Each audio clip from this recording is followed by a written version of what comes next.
รู้ครับผู้กอง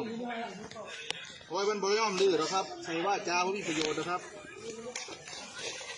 โอ้ยมันกลางชุดแล้วครับนัดเทียมเลยตรงนั้นเอาไม่ใช่ต่อทีเลยโคตรแรกครับกลางแล้วมันตีตะปูใส่แล้วมันเหลี่ยวก็มาขึ้นผมก็ต้องเอาขวานตีตะปูมันออกตีมือมันจังหน่อยอะไรปวดหนึ่งเดินชื่อบอกมันเช่นนั้นนะครับนี่อาวุธเบิร์ดปืนก้นมันกระบอกนึงมัน6-7 คนเดี๋ยวดักทีเลยมันจวนเด็ดเลยนะเฮ้ยจะมาใส่มาเจนยังไงจะตีมือนะเอาได้ดิฮะ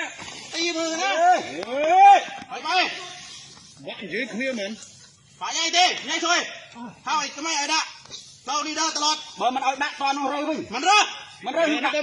อย่างนั้นก็มันเรือจะมีตัวใหญ่กลมหน่อยอะไรจะมีอะไรต้องยังหันกลมใจเด้งดักพี่คนนั้น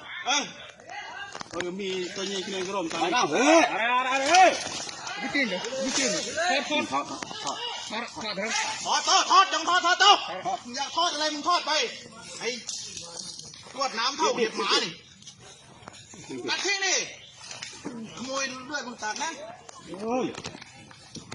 โอ้ยบางเล่าไปด้วยเที่ยวรวดน้ำเขาใหญ่ดูโอ้เท่าจริงไหมต้มแล้วตักไปนอนในบ้านเลยอดนิดเอาไปอะไรบ้างดาวดำมันสวยเว้ยเดี๋ยวจะบอก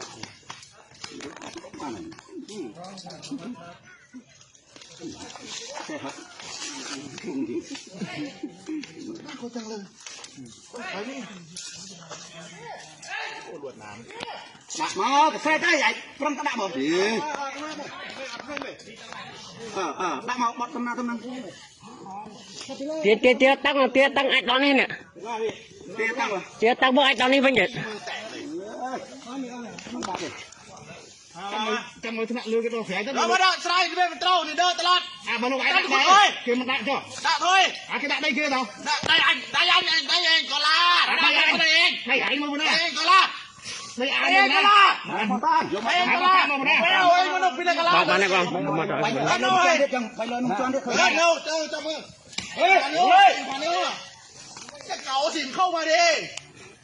กลัวมึงเหรอ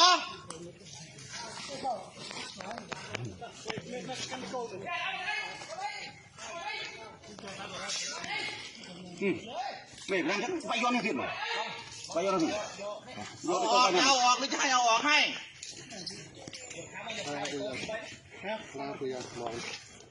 นั่นเป็นโกนนี่โกนตรงไหนนี่นี่โกนลูกเบี้ยตุ้ย